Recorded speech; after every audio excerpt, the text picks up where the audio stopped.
Science and education world में आपका स्वागत है दोस्तों मैं आशुतोष व्यास ऑर्गेनिक केमिस्ट्री सीरीज में आज आपके लिए लेकर आया हूँ केमिकल रिएक्शंस ऑफ बेंजीन या बेंजीन की रासायनिक अभिक्रियाएं।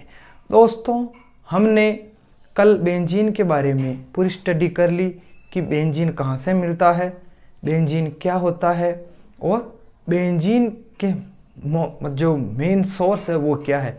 तो दोस्तों बेंजीन का जो मेन सोर्स है वो है पेट्रोलियम।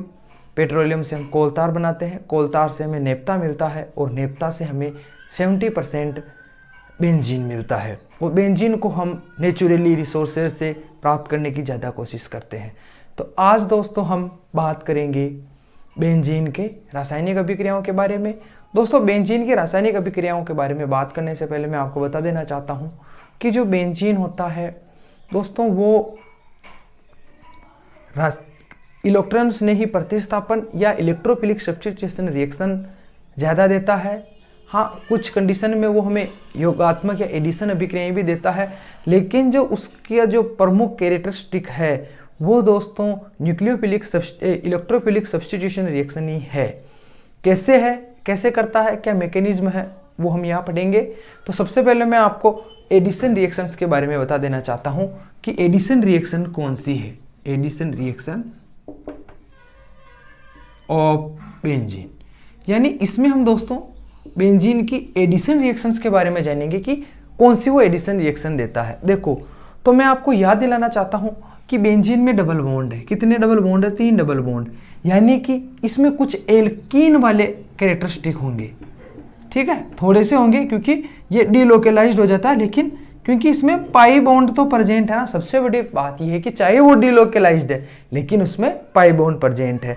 तो एल्केन वाली अभिक्रिया में हमने सुना, हम जो हमारा पहली आती है वो आती है हाइड्रोजनेशन, ठीक है, या हाइड्रोनीकरण। ठीक है, और हाइड्रोनीकरण का सीधा सीधा सा मतलब है एडिशन ऑफ हाइड्रोजन, यानी एडिशन ऑफ हाइड्रोजन का मतलब है कि भाई हम उसमें क्या करवाएंगे, हाइड्रोजन का योग करवाएंगे। और तो अब एडिशन ऑफ हाइड्रोजन क्या है, आओ हम पहले ओवरऑल रिएक्शन के बारे में बात करते हैं। मान लो ये मेरी बेंजीन है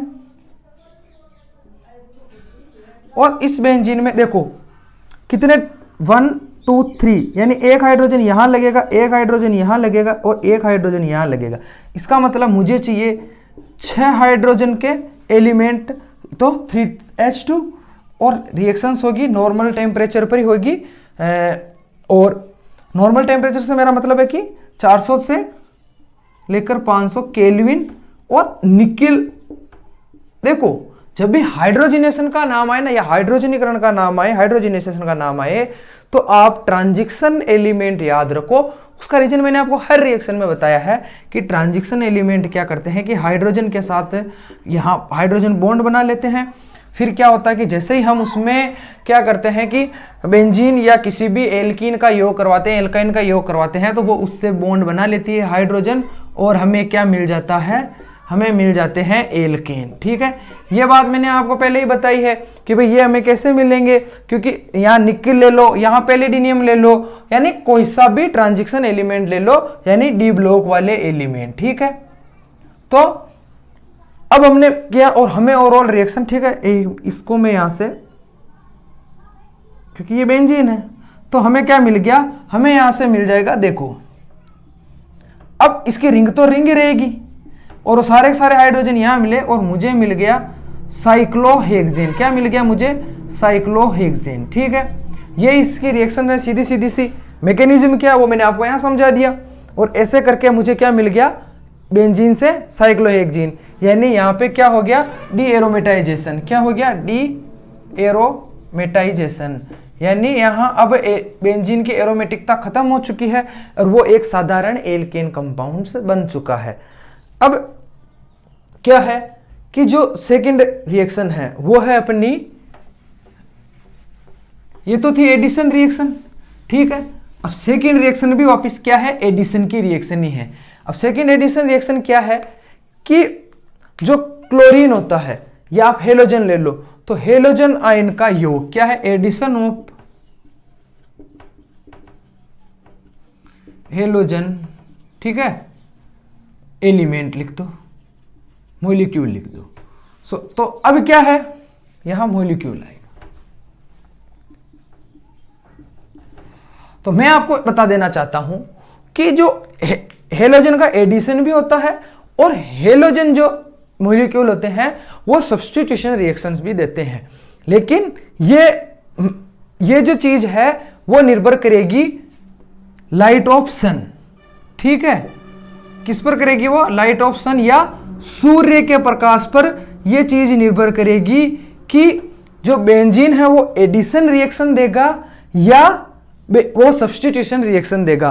तो यहां पर मैं कह रहा हूं कि भैया किसकी प्रेजेंस करवा रहा हूं मैं, सूर्य के, मतलब सनलाइट की मैं प्रेजेंस करवा रहा हूं, और ब्राइट लाइट एकदम, जो अपने दोपहर को जो धूप पड़ती है ना अच्छी खासी ब्राइट, तो उस कंडीशन में मैं इसकी रिएक्शन करवा रहा हूं। किससे करवा रहा हूं, बेंजीन की रिएक्शन में करवा रहा हूं।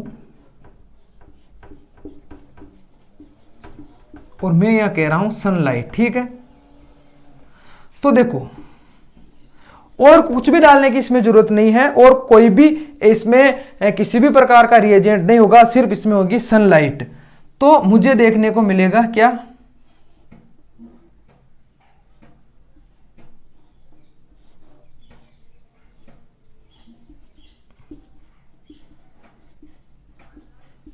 यानी 1 2 3 4 5 6 hexa chloro cyclo hexene, cyclohexane, sorry, क्या देखने को मिल गया मुझे, साइक्लोहेक्सेन। अब क्या है, ये चीज तो मुझे मिल गई। ठीक, अगर मैं इसको एक बार के लिए, अब ये जो साइक्लोहेक्सेन है इसके बहुत सारे नाम है। अब नीट में क्वेश्चंस आएगा तो आपको ये रिएक्शंस नहीं पूछेगा, वो आपको इसका नेम पूछेगा। तो देखो हम इसको बेंजीन हेक्साक्लोराइड भी बोलते हैं। ठीक है, क्या बोलते हैं, बेंजीन हेक्साक्लोराइड भी इसी को बोलते हैं। हम इसको क्या बोलते हैं, हाँ, BHC। अब देखो यहां पे क्या है, इसका शॉर्ट फॉर्म भी चलता है, जिसको बोलते हैं, क्या बोलते हैं, जिसको हम BHC। BHC मतलब बेंजीन हेक्साक्लोराइड। ठीक है, बेंजीन हेक्साक्लोराइड हम इसको BHC बोलते हैं, इसलिए हम कभी कभी इसको बोलते हैं हम गामा BHC। और गेमेक्सेन, क्या बोलते हैं इसको, गेमेक्सेन। और हम इसको बोलते हैं लिंडेन। अब देखो आप लोगों का जो है ना, मतलब आप लोग इसको जानते हैं, आप इसका यूज भी करते हैं। देखो शायद मेरे जो व्यूवर हो वो किसान परिवार से ताल्लुक रखते हो, तो हम कभी कभी जो हमारी फसलों में छोटे छोटे कीड़े हो जाते हैं, हम तो एक पाउडर छिड़कते हैं, जिसको नॉर्मली अगर हम किसी भी दुकान जहां पे ये मिलता हो, जो अपने कृषि सेवा केंद्र, वहां जाते हैं तो हम बोलते हैं कि भाई हमें डस्ट दे दो। हम एक वर्ड का यूज करते हैं, डस्ट। किस चीज का यूज करते हैं, डस्ट। डस्ट का मतलब वो क्या होता है, चूना पाउडर होता है, और उस चूना पाउडर में हम BHC पाउडर को मिलाए हुए रहते हैं। तो भैया यही है डस्ट। ठीक है, जो BHC पाउडर है, पहले BHC पाउडर के नाम से आता था, लेकिन इसको क्या है कि एक मतलब रिएक्शन होती है, उसको बोलते हैं बायोमैग्निफिकेशन। बायोमैग्निफिकेशन क्या है, एक बायोलॉजी का पार्ट है, फिर भी थोड़ा सा बता दूं कि ये धीरे धीरे क्या है कि इसकी कंसंट्रेट जो मछली खाते हैं ना, मछली खाने वाले पक्षियों में जाने लग जाती है। तो इनसे क्या होता है कि उनके अंडों का कैल्शियम का आवरण कमजोर हो जाता है, और जैसे ही मादा पक्षी उसको सेकने के लिए उस पर बैठती है, वो अंडे ब्रस्ट हो जाते हैं, फूट जाते हैं, जिससे क्या हुआ कि उनकी संख्या में कमी आने लग गई। तो वैज्ञानिकों ने पता लगाया कि यह वजह BHC और DDT इन दोनों की वजह से हुआ, इसलिए अब इसको बंद कर दिया है। लेकिन ये अभी भी आपको मार्केट में डस्ट नाम से मिलता है, जिसमें इसके अलावा 2-3 और इंसेक्टिसाइड रहते हैं। क्या बोलते हैं, इंसेक्टिसाइड, जिसको हम क्या बोलते हैं, कीटनाशक। तो इसका क्या यूज होता है भैया, BHC का कीटनाशक के रूप में यूज होता है। आपको पता चल गया ना BHC क्या है, और इसका उपयोग भी क्यों बंद कर दिया गया है। मैं कह रहा हूं अभी भी इसका उपयोग, एज आप डस्ट लेने जाओगे आपको वहां गेमेक्सेन और इसके साथ 2-3, अब पहले ये अकेला आता था, अब इसका मिक्सचर आने लग गया है। ठीक है, तो ये आपका बेंजीन हेक्साक्लोराइड है। हमने इसके एडिशन की बात कर ली, किसमें, प्रेजेंस ऑफ सनलाइट। ठीक है, अब जब सनलाइट प्रेजेंट नहीं हो तब क्या हो, उससे की चर्चा करने से पहले हम बात करेंगे कंबंशन ऑफ बेंजीन, यानी बेंजीन का दहन, यानी बेंजीन को जलाएंगे तो क्या होगा। ठीक है, किसकी बात कर रहे हैं हम,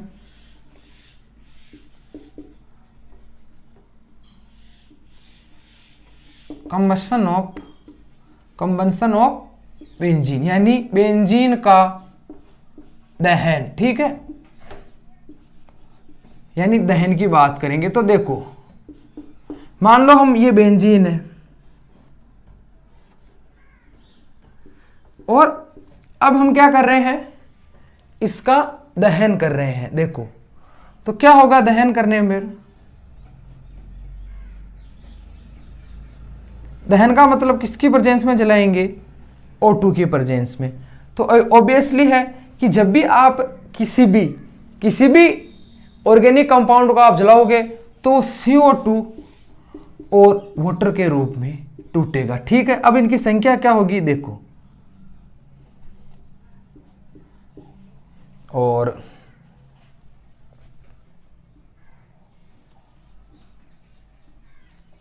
सिक्स 2 1 12 और 6। ठीक है, यानी जब मैं इसका दहन करूंगा तो मुझे क्या मिलेगा, कार्बन डाइऑक्साइड और वाटर। ठीक है, ये चीज मुझे क्या होगी, मुझे मिलेगी, और ऑब्वियसली सबको जलाओ ये उसको मिलेगी। अब क्या है, ये तो हो गई इसके कंबंशन की बात। अब जो अपना मुद्दा है ना, अपना मुद्दा तो मेन क्या है कि भैया ये कौन सी रिएक्शन दे रहा है, जो इसकी इलेक्ट्रोफिलिक सब्स्टिट्यूशन रिएक्शन पे हम आ जाते हैं। ये हमारा आज का मेन मुद्दा है, क्या है, इलेक्ट्रोफिलिक।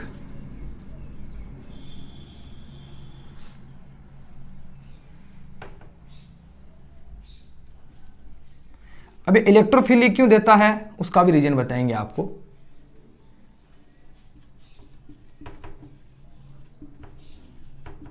ठीक है, चलो अब अपन पूरा का पूरा आज अपना सेशन है वो मेनली इसके लिए ही है।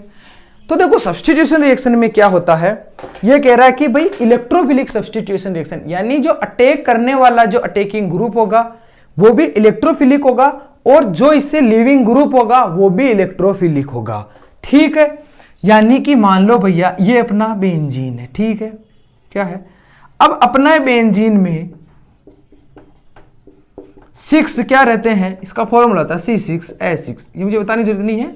ठीक है, तो अब इसमें क्या है कि ये मैं बात कर रहा हूं इलेक्ट्रोफिलिक। इलेक्ट्रोफिलिक के मतलब जिनको इलेक्ट्रॉन चाहिए, यानी केटाइन, जितने भी केटाइन है वो क्या है, इलेक्ट्रोफिलिक है। तो यहां पे H पॉजिटिव भी ये हमेशा केटाइन के रूप में ही रहता है।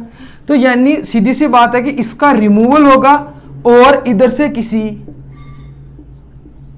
इलेक्ट्रोफिलिक का एडिशन होगा। पूरी रिएक्शंस का यही मतलब है। तो एक बार हम देखते हैं कि ओवरऑल रिएक्शंस को एक बार हम ऐसे ही इलेक्ट्रोफिलिक और उसके तहत इसको देख लेते हैं कि भैया उसका मैकेनिज्म क्या, मैकेनिज्म तो क्या, यानी मैं ओवरऑल रिएक्शन बताना चाहता हूं कि इलेक्ट्रोफिलिक ओवरऑल रिएक्शन बेंजीन पे क्या होगी। ठीक है, और कौन सा इंटरमीडिएट बनेगा। देखो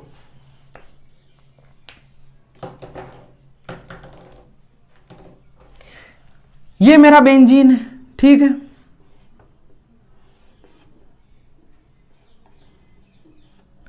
अब मैं क्या कर रहा हूं, इसको ऐसे अब मैं बेंजीन पे अटैक करा रहा हूं किसी इलेक्ट्रोफिल का। तो मैं क्या करूंगा, उसको E पॉजिटिव से क्या कर दूंगा, उसको सिंबल कर दूंगा। अब मैंने रिएक्शन करवाई तो ये लो होगा क्या, जब इंटरमीडिएट बनेगा मान लो यहां पे उसका हो रहा है और H, और यहां पे क्या होगा, इसका डीलोकेलाइज्ड खत्म हो जाएगा, क्योंकि यहां पर जो है पाई बॉन्ड का अपन ने पाई इलेक्ट्रॉन का अपन ने यूज कर लिया है। और ये जो पूरा कंपाउंड होगा, बस बात ये है कि ये एक केटाइन होगा। क्या होगा, ये एक केटाइन होगा। अब यहां पे क्या हुई कि इसकी एरोमेटिसिटी है, ठीक है, उसका क्या हो गया, एरोमेटिसिटी का लॉस हो गया। अब यहां ये एरोमेटिक नहीं है क्योंकि डीलोकेलाइज्ड लेसन खत्म हो गया है। और लेकिन फाइनली जब हम एक और रिएजेंट का यूज करेंगे और ये जो प्रोसेस होगी वो स्लो होगी और ये होगी स्पीड डिटरमाइन स्टेप, यानी SDS, स्पीड डिटरमाइन स्टेप।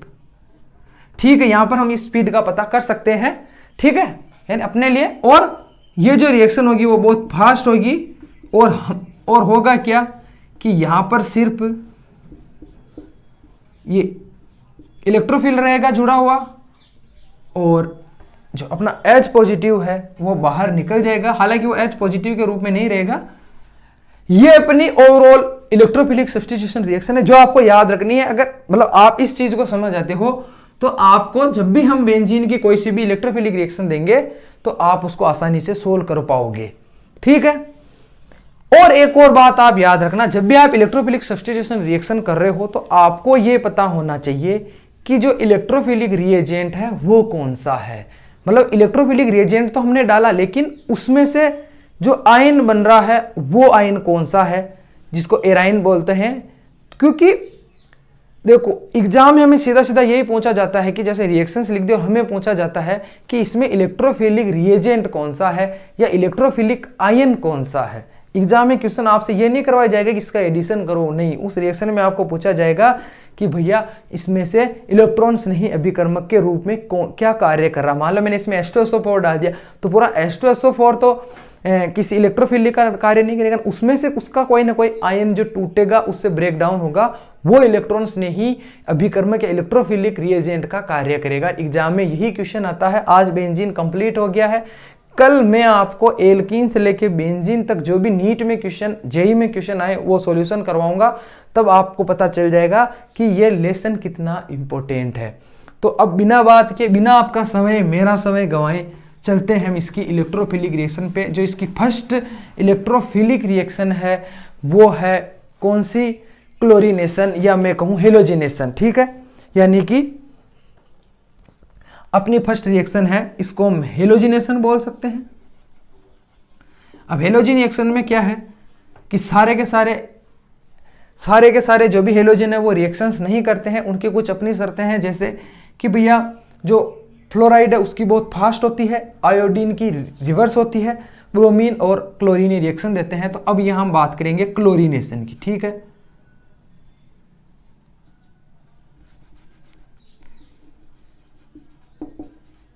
ठीक है, क्लोरीनेशन से मेरा मतलब है कि भाई जो यानी किसका सब्स्टिट्यूशन हो रहा है, यहां क्लोरीन आयन आ रहा है। तो पहले हम ओवरऑल रिएक्शन देखते हैं। अब जो हेलोजिनेशन या क्लोरीनेशन हो रहा है, जहां हमने सनलाइट की प्रेजेंस में रिएक्शन करवाई तो हमारे जो 6 ही एज है, मान लो अपने हेक्सागोनल के, वहां पे क्लोरीन का एडिशन हुआ था। लेकिन क्लोरीनेशन होता है वो अब्सेंस ऑफ, क्या होता है इसकी पहली कंडीशन, ये अब्सेंस ऑफ सनलाइट। ठीक है, सनलाइट की अब्सेंस में ये रिएक्शन होती है। ठीक है, अंधेरे में करवाते हैं। कैसे होती है देखो, पहले ओवरऑल रिएक्शन की बात करेंगे और उसके बाद हम बात करेंगे इसके मैकेनिज्म की।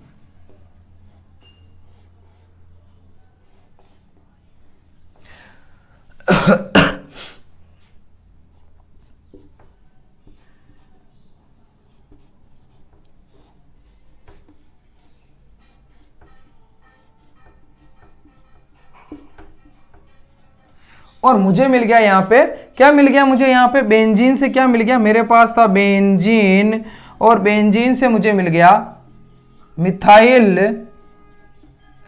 मिथाइल कहां से आ गया? Benzyl chloride. ठीक है, मुझे क्या मिल गया? Benzyl chloride. ठीक है, मुझे क्या मिल गया भैया? Benzyl chloride. ठीक है, अब ये बेंजाइल क्लोराइड कैसे मिला, इसका मैकेनिज्म क्या है अपने लिए, वो भी इंपॉर्टेंट है। देखो, क्योंकि भैया अगर आप 12th में हो या 11th में हो या बीएससी में हो और अगर आप कॉलेज या अपने स्कूल बोर्ड के एग्जाम दोगे तो वहां पे आपको मैकेनिज्म के नंबर मिलेंगे, ना कि ओवरऑल रिएक्शन के। ठीक है, तो आओ देखो मैकेनिज्म में क्या होता है कि यहां पे हम अब्सेंस ऑफ सनलाइट तो है ही, लेकिन हम इस यहाँ यूज करते हैं किसी एनहाइड्रस रिएजेंट जैसे फेरिक क्लोराइड और एल्यूमिनियम क्लोराइड, तो यहाँ हम यूज कर रहे हैं फेरिक क्लोराइड का। तो देखो रिएक्शंस क्या होती है, सबसे पहले क्या होता है, ये Cl2 है ना, सबसे पहले तो क्या होता है कि ये रहा आपका Cl2 plus FeCl3 ferric chloride, तो क्या होगा, ये टूटेगा FCl4 माइनस में प्लस Cl प्लस। तो ये रहा यहाँ पे अपना इलेक्ट्रोफिलिक रिएजेंट, ठीक है। क्या बोलते हैं इसको हम, क्लोरीनियम आयन, ठीक है। याद रखें क्लोराइड का मतलब तो होता है Cl माइनस, लेकिन ये क्या है अपना क्लोरीनियम आयन, ठीक है। तो क्लोरीनियम आयन, ठीक है। अब क्लोरीनियम आयन कैसे रिएक्ट करता है, देखो अब ये रहा मेरा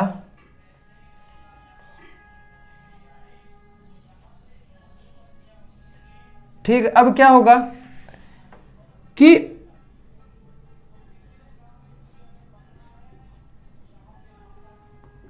यहां से क्या होगा, देखो वही ये पाई बॉन्ड इधर क्या था, ये नेगेटिव हो गया, ये पॉजिटिव हो गया, ठीक है। तो आओ अब यहां पर जैसे ये हुआ और ये अपना Cl minus, sorry Cl positive, तो ये यहाँ पे आके इसका एडिशन हो गया, ये भैया क्लोरीन लग गया, और ये इसका हाइड्रोजन अभी तक यही है, और ये क्या है, पूरी की पूरी पॉजिटिव है, ठीक है। ये लो, सॉरी ये लो। अब जो है तो ये अपना क्या हो गया, फर्स्ट स्टेप, और क्या हो गया ये स्लो। अब सेकंड स्टेप में क्या होगा, देखो कि भैया सेकंड स्टेप पे जाने से पहले क्या होगा, मैं आपको यहां बताना चाहता हूं कि ये जो पॉजिटिव है ये क्या है, अपना केटाइन है। तो इस केटाइन में कैसे रेजोनेंस के द्वारा ये पॉजिटिव जो है ये पूरी की पूरी इस रिंग में फैल जाता है, जिस वजह से इसकी एरोमेटिसिटी खत्म हो जाती है। देखो क्या होगा, फर्स्ट में यहां चलते हैं, तो ये ठीक है, कैसा होगा, देखो यहां पर क्या हुआ, ये आ गया यहां, तो और ये चला गया यहां, यानी मुझे मिल गया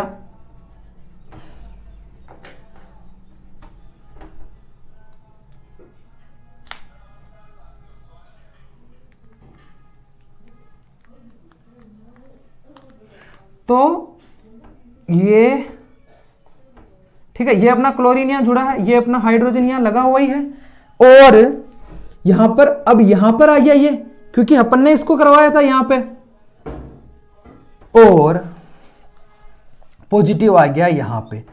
अब क्या होगा, ये आ जाएगा यहां पर, ये लो। तो कैसे, देखो मैं ये बताना चाहता हूं कि रेजोनेंस के द्वारा कैसे ये इसकी पूरी की पूरी रिंग में फैलता है। तो ये तो अपना यही हमने इसको छेड़ा ही नहीं, और ये आ गया भैया यहां पे, और ये पॉजिटिव आ गया यहां पे, ये आपका क्लोरीन, ये आपका HCl, ठीक है। और ओवरऑल जो होगा, अब क्या होगा कि ये वाला बॉन्ड आ जाएगा यहां, ठीक है, ये वाला, ठीक है। तो हम क्या करते हैं, अपनी सुविधा के लिए क्या करते हैं, इस H को कहां दिखा देते हैं, नीचे दिखा देते हैं यहां, और ये अपना। अब क्या होगा कि भैया अब इसकी एरोमेटिसिटी खत्म करनी है और इसको तोड़ना है, तो क्या होगा, देखो अब आ गया सेकंड स्टेप। सेकंड स्टेप में क्या होगा, देखो ठीक है, ये लो, क्या होगा कि अपना यहां पॉजिटिव है, और यहां अपन ने बॉन्ड बना रखा है, और यहां पे अपना हाइड्रोजन और क्लोराइड जुड़ा। अब क्या होगा, देखो ध्यान से देखना, अब यहां पर जो FeCl4 था, ठीक है, जो अपनी रिएक्शन में प्रेजेंट है, नेगेटिव है, वो क्या करेगा, वो करेगा इस पे अटैक। तो क्या होगा, तो हमें पहले तो मिल जाएगा भैया अटैक करते ही ये HCl, क्योंकि यहां पे ये पहले FCl3 है, तो ये क्लोराइड आयन को बाहर निकाल देगा, और हमें मिल जाएगा FeCl, और बाहर निकल गया। और क्या होगा कि अब ये यहां बाहर निकलने के लिए क्या करेगा, ये बॉन्ड को यहां आ जाएगा, और इसका बॉन्ड का हो जाएगा ब्रेक, और हमें मिल जाएगा बेंजीन, क्लोराइड और ये हो गया HCl, ठीक है, वो मैंने यहां बनाया था, यहां देख लो। तो ये हो गई इसकी ओवरऑल रिएक्शन, आप समझ चुके होंगे, ठीक है। ये हो गया इसका क्या है, क्लोरीनेशन ऑफ बेंजीन। अब क्या है, ये तो हो गया बेंजीन का, और इसका क्या है, क्लोरेनियम आयन इसका इलेक्ट्रोफिलिक रिएजेंट है। अब हम सेकंड बात करेंगे किसकी,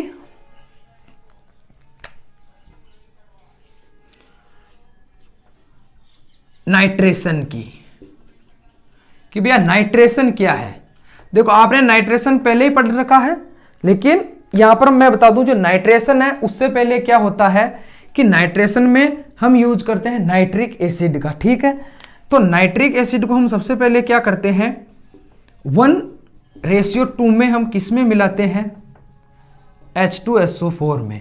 तो उसमें मिलाने पर क्या होगा कि यहां पर जो H2SO4 है वो क्या है, वो यहां पर स्ट्रॉन्ग बेस एसिड है, तो वो क्या करेगा कि एक H पॉजिटिव बाहर निकाल देगा, तो हमें मिलेगा HSO4, ठीक है, नेगेटिव, और सॉरी ये नेगेटिव ये पॉजिटिव, और हमें मिलेगा NO2, क्योंकि ये भी एक स्ट्रॉन्ग एसिड है, और ये क्या करेगा एक ऑक्सीजन, और क्योंकि स्ट्रॉन्ग एसिड तो है लेकिन इसकी प्रेजेंट में ये देगा OH, या मैं कहूं,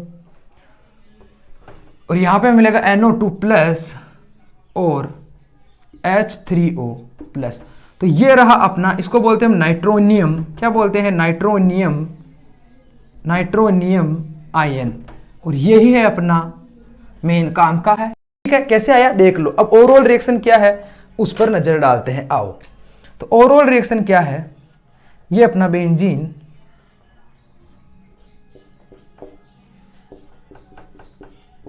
मतलब मैं ओवरऑल रिएक्शन इसलिए बताता हूं क्योंकि एग्जाम में क्या है कि हमको ऐसे पूछ लेते हैं कि मतलब क्वेश्चन क्या है वो मैं आपको सोल्व करवाऊंगा, आप देख लेना।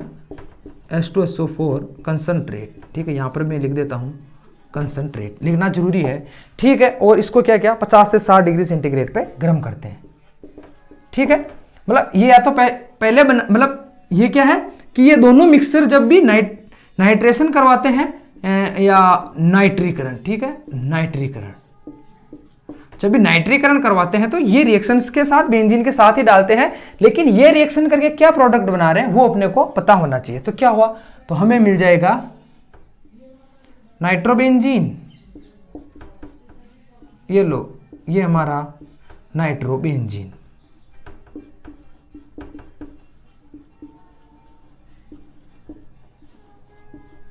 अब नाइट्रोबेंजीन कैसे मिला, ठीक है, और H2O। अब अपना मेन मुद्दा आ जाओ, मैकेनिज्म पे आ जाओ। देखो मैकेनिज्म पे आए तो मैकेनिज्म पे हम देखते हैं, मैंने पहले ही कहा है कि ये किस रूप में इसके ऊपर अटैक करेगा, NO2 के रूप में। तो देखो ये रहा मेरा बेंजीन, ठीक है, और बेंजीन में ये रहे इसके बॉन्ड, ठीक है। तो यहां पर ये नेगेटिव एंड ये पॉजिटिव, तो और ये अपना बन गया। अब इस पर अटैक होगा किसका, NO2 प्लस का, ठीक है, वो चीज यहां सिर्फ, ठीक है। ओवरऑल रिएक्शन में मैं मैकेनिज्म बात कर रहा हूं स्टेप फर्स्ट की, ठीक है। फर्स्ट क्या है, ये स्लो है, और क्या है ये स्पीड डिटरमाइन स्टेप, ठीक है। तो ये अपना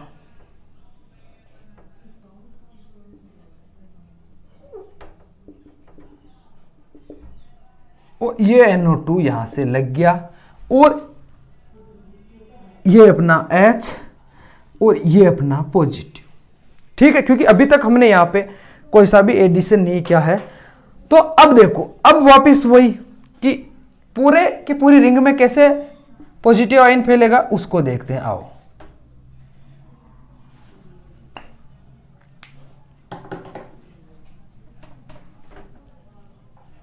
क्या होगा,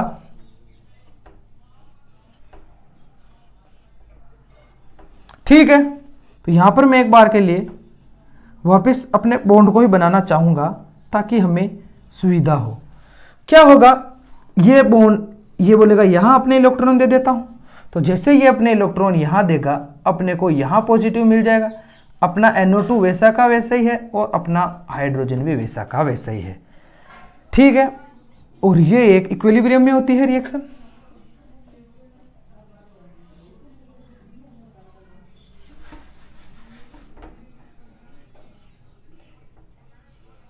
अब क्या होगा कि यहां पर ये क्या करेगा, क्योंकि ये रेजोनेंस में हो रहा है तो ये वाला यहां आ जाएगा। इसको अपन ने कुछ किया ही नहीं और इसको अपन ने किया तो यहां पे, और मेरा पॉजिटिव चला जाएगा यहां पे। बस ये इसी वजह से ही यहां इसमें रेजोनेंस है ना, उसकी वजह से ये H पॉजिटिव बाहर निकल जाता है, ठीक है। अब अपना चीज आके यहीं रुक गई, ठीक है। मैं यहां पे एक बार इसको यहां बना देता हूं, ठीक है।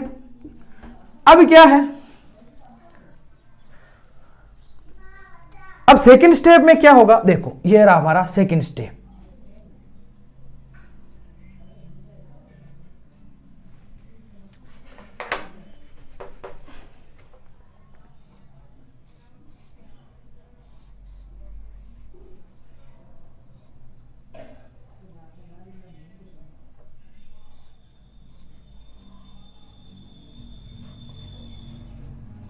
अब सेकंड स्टेप में क्या होगा कि हम यहां पर अपना क्या है, ये वाला है, ठीक है। ये वाला मतलब जो अपना हाइड्रोजन सल्फ्यूरिक प्रेजेंट आयन के रूप में है,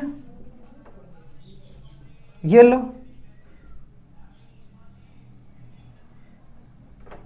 ये क्या करेगा,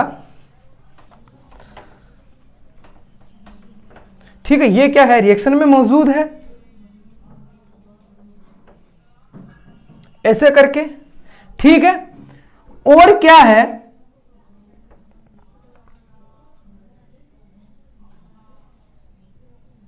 इससे क्या होगा कि ये क्या करेगा, इसको अपनी ओर अट्रैक्ट कर लेगा, ठीक है। लेकिन चूंकि ये रिएक्शन है, इसमें ये भी प्रेजेंट है, तो क्या होगा कि आप ये मान लो, तो इसने क्या किया, अपना बॉन्ड यहां दे दिया, ठीक है, अपने इलेक्ट्रॉन यहां दे दिए, तो अपने को प्रोडक्ट एक तो मिल जाता है NO2 ऐसे, इसको जिसको हम नाइट्रोबेंजीन बोल रहे हैं, और एक क्या होता है कि हमें मिलता है H2O और हमें H2SO4 भी मिलता है यहां पे, लेकिन उसको रिएक्शन में हम नहीं लिखते क्योंकि हम उसको बाहर कर देते हैं, ठीक है। लेकिन जो भी हुआ वो इसके प्रभाव से ही हुआ, ठीक है। अब ये हो गया अपना नाइट्रेशन, ठीक है। नाइट्रेशन कैसे हुआ, आपको ओवरऑल रिएक्शन भी मैंने बता दी और मैकेनिज्म भी आपको मैंने बता। अब क्या है, जो अपनी तीसरी रिएक्शन है, इसमें आप जरूर याद रखना कि भाई जो इलेक्ट्रोफिलिक रिएजेंट है वो कौन सा है, नाइट्रोनियम आयन, ठीक है। आयन क्यों बोल रहे हैं, क्योंकि वो आयन के रूप में है ना, NO प्लस उसके ऊपर चार्ज है ना, प्लस चार्ज, तो उसको आयन के रूप में बोलेंगे ना। चौथी जो रिएक्शन है, सॉरी तीसरी जो रिएक्शन है वो क्या है, वो है सल्फोनेशन, ठीक है। सल्फोनेशन में क्या होता है कि HSO3, ठीक है, इसका एडिशन होता है किसमें, बेंजीन रिंग में, मतलब उसका सॉरी उसकी एंट्री, उसको हम क्या करवाते हैं, एंटर करवाते हैं। एडिशन, तो एडिशन हो गया, एंटर करवाते, कैसे करवाते हैं, देखो होता क्या है, जब हम एडिशन करवाते हैं ना, तो सल्फर ट्राइऑक्साइड, ये SO3, ये जो आयन होता है, एडिशन पहले इसका होता है, ये इलेक्ट्रोफिलिक रिएजेंट है, इस रिएक्शन का आप याद रखें, ठीक है। अब कैसे हो रहा है, पहले ओवरऑल रिएक्शन पे चर्चा करते हैं। ओवरऑल रिएक्शन क्या है, देखो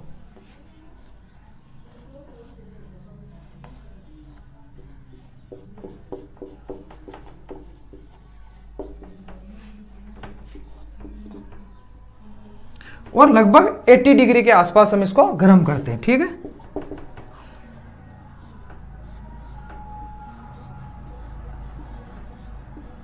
और ये SO3H। ठीक है, ठीक है। अब आप कहोगे कि यार रिएक्शन ये ही क्यों करता है। देखो मैकेनिज्म पे आते हैं। ठीक है, ये चीज मैकेनिज्म देखो, जो H2SO4 होता है उसका देखो SO3 अलग हो गया, तो जो SO3 है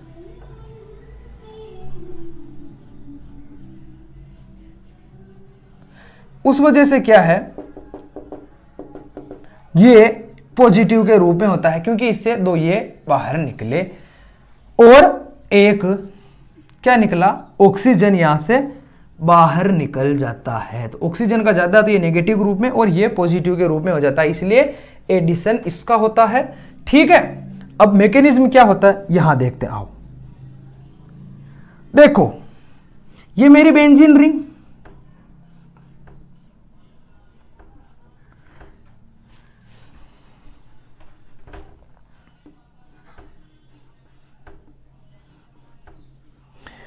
अब क्या है, ये लो, ये इसमें इलेक्ट्रोमेरी इफेक्ट से ये नेगेटिव, ये पॉजिटिव।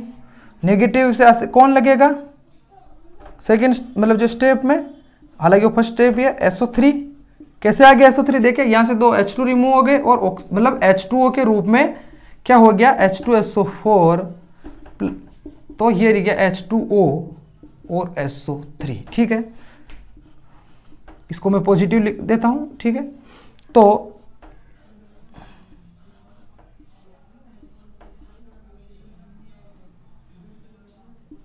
और ये यहां पॉजिटिव है, ये H यहां लगा है और ये SO3। ठीक है, अब ओवरऑल रिएक्शन में कैसे घूमता हुआ आपको मैंने बता दिया रेजोनेंस से।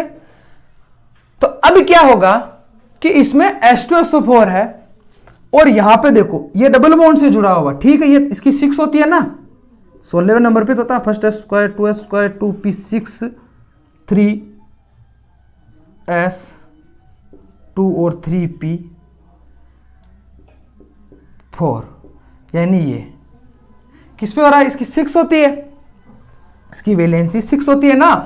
तो यहां पर दो खाली है ना, अभी दो खाली का मतलब इसका एक दो बॉन्ड खाली है, समझना इस चीज को। तो एक बॉन्ड तो हमने बेंजीन से बना लिया, लेकिन अभी भी ये SO पॉजिटिव के रूप में है, यानी अभी भी इसकी वैलेंसी एक वैलेंसी खाली, यानी अभी इसका बॉन्डिंग पूरी नहीं हुई है। जब तक इसकी बॉन्डिंग पूरी नहीं होगी स्टेबल नहीं होगा।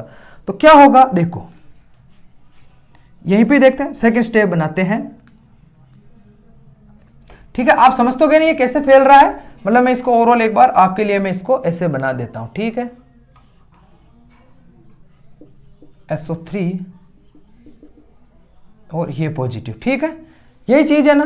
ठीक है, और ये आपका हाइड्रोजन, समझ गए, ये क्या है आपका रेजोनेंस हाइब्रिड है। ठीक है, शायद मैंने दूसरों में नहीं बनाया होगा, लेकिन ये इसमें बना के दिखा रहा हूं। दूसरों में तो मैंने उसको रेजोनेंस को घुमाया था, इसलिए नहीं बनाया, इसमें हम रेजोनेंस। ठीक है, अब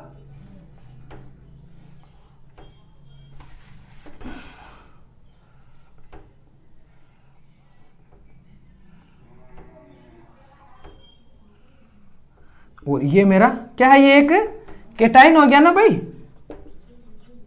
ठीक है, और ये मेरा हाइड्रोजन, ये मेरा SO3 है।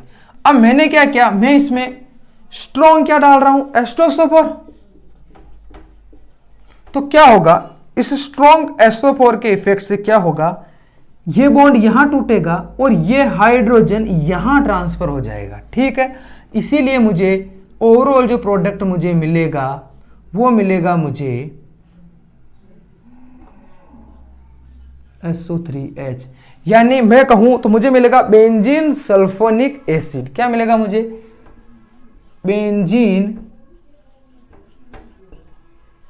Sulphonic acid. ठीक है, समझ गया आपकी, ये यहां ये वापस सॉल्यूशन में ना जाके इस पर ही उसका एडिशन हो जाएगा, क्योंकि यहां पे एक स्ट्रॉन्ग एसिड है। ठीक है, लेकिन इस अब आपको पता हो गया कि सल्फर ट्राइऑक्साइड क्या है, इसका क्या है, इसका एक इलेक्ट्रोफिलिक रिएजेंट है। ये आप याद रखें, मैंने आपको पहले बताया। अब क्या है, एक रिएक्शन है जो आपने बहुत सुनी होगी, फिडेल क्राफ्ट। तो वो भी बेंजीन की ही रिएक्शंस है और वो भी बेंजीन की इलेक्ट्रोफिलिक ही रिएक्शंस है। कैसे, आओ चलो अब हम बात करेंगे बेंजीन की, सॉरी फिडेल क्राफ्ट रिएक्शंस। अब फिडेल क्राफ्ट रिएक्शन भी क्या है, दो प्रकार की है। पहली वो जिसमें एल्काइल ग्रुप की एंट्री हो रही है और दूसरी जिसमें एसाइल ग्रुप की एंट्री हो रही है। अब एल्काइल ग्रुप क्या है, एसाइल ग्रुप क्या है, ठीक है, उस पर भी चर्चा कर लेते हैं। तो सबसे पहला जो अपना टॉपिक है वो है क्या,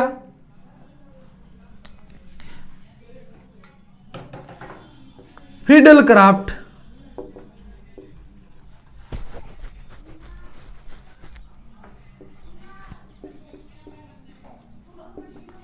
रिएक्शन। फिडेल क्राफ्ट रिएक्शन में क्या होता है, देखो फिडेल क्राफ्ट रिएक्शन में एसाइल या एल्काइल ग्रुप की एंट्री करवाई जाती है किसकी प्रेजेंस में, AlCl3 की प्रेजेंस में, ठीक है। AlCl3 की प्रेजेंट में क्यों, क्योंकि ये एक लुईस एसिड है, ठीक है, क्या है, एक लुईस एसिड है और ये एक इलेक्ट्रॉन न्यून स्पीजीज है। क्या है, इलेक्ट्रॉन न्यून स्पीजीज, या मैं कहूं क्या इंग्लिश में कहूं तो इलेक्ट्रो लूज स्पीजीज है, ठीक है। यानी कि क्या है कि इनमें इनका ऑक्टेट कंप्लीट नहीं है। अगर मैं सीधा सीधा सा आपको कहूं तो इनका ऑक्टेट क्या है, वो इनकम्प्लीट है। इसकी वजह से ये किसी के भी साथ रिएक्शन में ये बॉन्ड बनाने की कोशिश करते हैं और अपने इलेक्ट्रोड को, सॉरी अपने ऑक्टेट को कंप्लीट करने की कोशिश कर सकते हैं। इसलिए हम इसमें इस लुईस एसिड या एल्यूमिनियम ट्राइक्लोराइड का अपन इसमें यूज करते हैं, या एल्यूमिनियम क्लोराइड का, इसको एल्यूमिनियम क्लोराइड बोला जाता है, ठीक है। अब तो सबसे पहला जो अपना मुद्दा है वो है एल्काइलेशन, कि भैया एल्काइलेशन कैसे हो रहा है, ठीक है। एल्काइलेशन से मतलब है कि या तो इसमें किसी यानी CH3 C2H5 जिनको हम R से प्रेजेंट करते हैं, इस ग्रुप की इसमें क्या हो रही है, एंट्री हो रही, कैसे हो रही, ओवरऑल रिएक्शंस देखें तो क्या है, आओ तो ओवरऑल रिएक्शन में देखूं तो वो है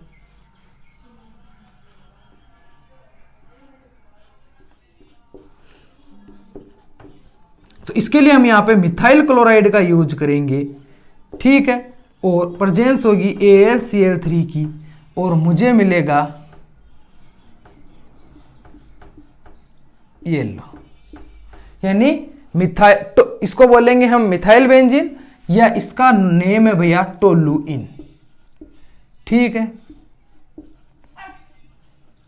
अब टोलुइन कैसे मिला, तो ये चीज पे हम चर्चा करेंगे। तो हम जाएंगे इसके मैकेनिज्म पे, जगह कम है इसलिए इसको मिटा रहा हूं, ठीक है। लेकिन क्या हो रहा है देखो, चलो ओवरऑल रिएक्शन में यहां लिख देता हूं ताकि अपने को पता रहे।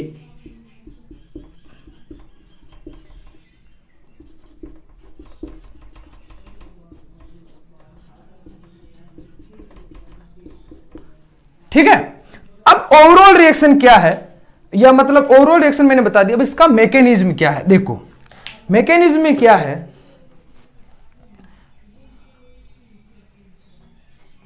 सबसे पहले क्या होता है, जो मिथाइल क्लोराइड है, क्या है, मिथाइल क्लोराइड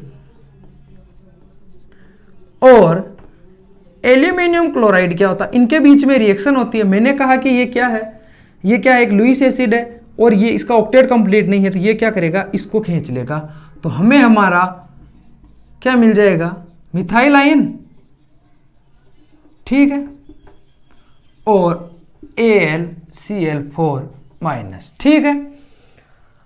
अब क्या होगा कि ये देखो, अब फर्स्ट स्टेप पे आ जाओ।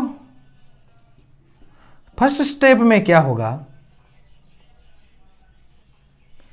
कि, और यहां पे होगा ये नेगेटिव एंड ये पॉजिटिव, तो मुझे मिल गया एक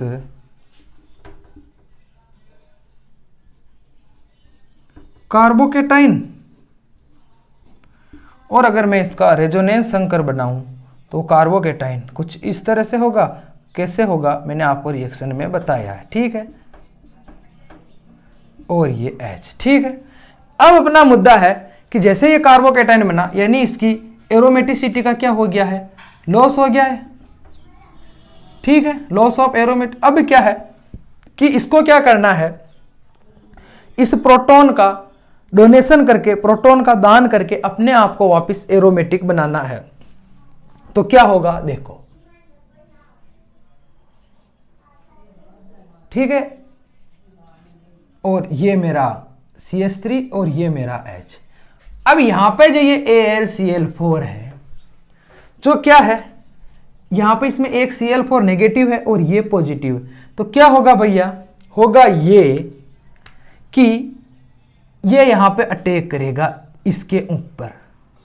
ठीक है, तो इसके ऊपर जैसे अटैक हुआ तो इसका बॉन्ड आ गया वापस यहां। तो क्या हुआ, हमें मिल जाएगा रिएक्शन में, हमें क्या मिलेगा,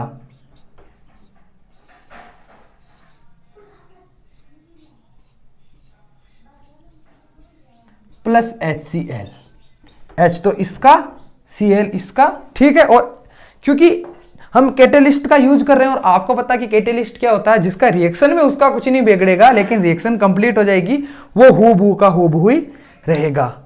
ये हो गई इसकी एल्काइलेशन। अब हम चलेंगे इसकी एसाइलेशन पे, और आपको क्या पता कौन सा इसमें इलेक्ट्रोफिलिक रिएजेंट है, वो है अपना मिथाइलाइन। ठीक है, अब हम चलेंगे एसाइलेशन पे कि एसाइलेशन क्या है। ठीक है,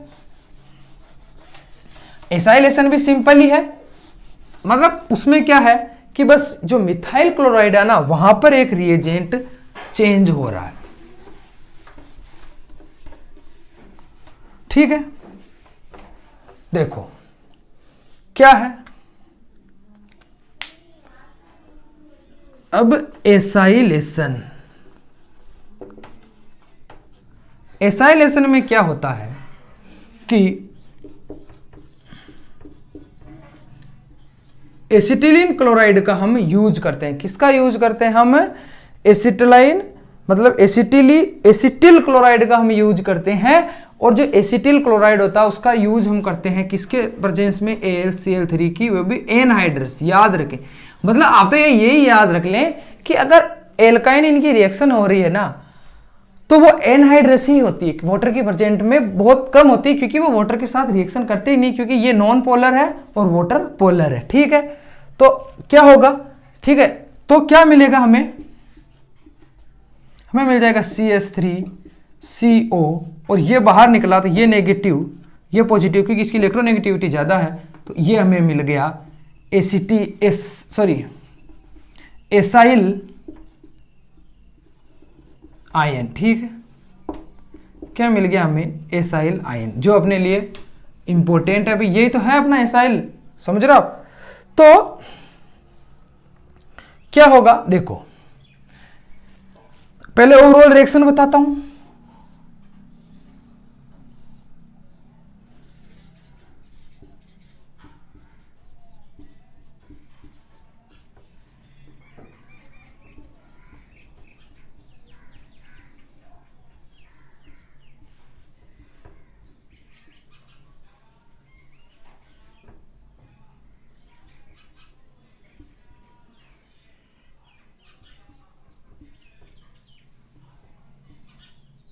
ठीक है भाई, मैंने इसको ऐसे क्यों बनाया, उसका रीजन आप समझ गए होंगे, क्योंकि जुड़ने वाला है ये, देखो C, वैसे तो ये ऐसे होना चाहिए। ठीक है, ये लो, और इसको बोलते हैं हम, देखो ये हो गया एसिड, इसको बोलते हैं हम एसिटोफिनोन। ठीक है, इसका नाम है एसिटोफिनोन। कैसे मिला देखो, आओ हम ओवरऑल रिएक्शन पे चर्चा करते हैं, जो अपना मुद्दा तो मेन वही है। देखो मैकेनिज्म देखते हैं, मैकेनिज्म का जो पहला स्टेप है वो ये है। ठीक है, मतलब सबसे पहले यही होगा कि ये जो एसिटिल क्लोराइड है, ये AlCl3 से रिएक्शन करके हमको एसाइल आयन देगा।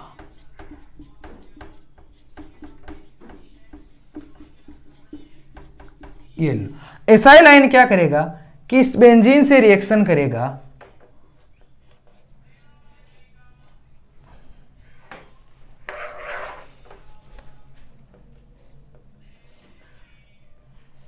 तो ये इलेक्ट्रोमेरिक इफेक्ट इसका, ये नेगेटिव एंड ये पॉजिटिव, ये नेगेटिव होते क्या हुआ, प्लस CO CH3 पॉजिटिव, और ये मेरा HCH, ठीक है, और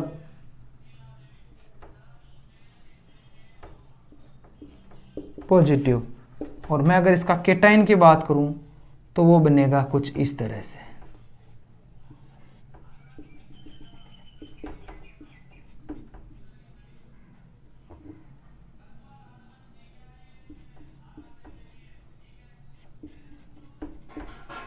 और ठीक है, और ये H। अब क्या होगा, इससे रिएक्शन करेगा वापिस कौन रिएक्शन करेगा इससे, AlCl3, सॉरी मुझे इसको केटाइन बनाना था, पॉजिटिव, और ये COCH3 और ये H, वही। अब ना AlCl3 यहाँ आएगा, ठीक है, सॉरी AlCl4 आएगा, ये नेगेटिव है, तो ये भैया अटैक करेगा किस पे, इस पे, तो ये क्या करेगा, अपने वाले बॉन्ड को दे देगा यहाँ, तो यहाँ मुझे मिल जाएगा किस क्या, ये लो एसिटोफिनोन और HCl, ठीक है। ये हो गया आपकी ओवरऑल रिएक्शन। ये है एसाइलेशन, फिडेलक्राफ्ट एसाइलेशन रिएक्शन, और वो वाली थी फिडेलक्राफ्ट एल्काइलेशन रिएक्शन। तो ऐसे करके आपका कंप्लीट होता है बेंजीन। कल हम पढ़ेंगे एरोमेटिसिटी, ठीक है।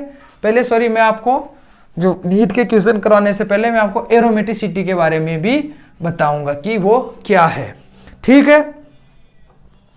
तो आपको ये चीज समझ में आ गई होगी कि भाई कैसे, मैंने आपको बता दिया ना कि ये इलेक्ट्रोफिलिक सब्स्टिट्यूशन रिएक्शन देता है, क्यों, वो रिएजेंट की वजह से और इसके इलेक्ट्रोमेरी या मेसोमेरिक इफेक्ट की वजह से, ठीक है। एक सेशन और लेंगे हम बेंजीन का, थोड़ा सा कुछ पार्ट है जो इंपॉर्टेंट है, इसीलिए मैं नीट के क्वेश्चन आपको बाद में करवाऊंगा। पहले कल हम इसका एक सेशन और लेंगे, ताकि हम नीट के जो क्वेश्चन करें तो हम सारे के सारे क्वेश्चन को एक ही जगह एक ही सेशन में कर सके इन हाइड्रोकार्बन्स का, ठीक है। उम्मीद करता हूं आपको पसंद आ गया होगा। अब तक चैनल को सब्सक्राइब नहीं किया है तो सब्सक्राइब कर दें और बेल आइकन को दबा दें, ताकि रोज आपको क्लास मिलते ही नोटिफिकेशन मिल जाए।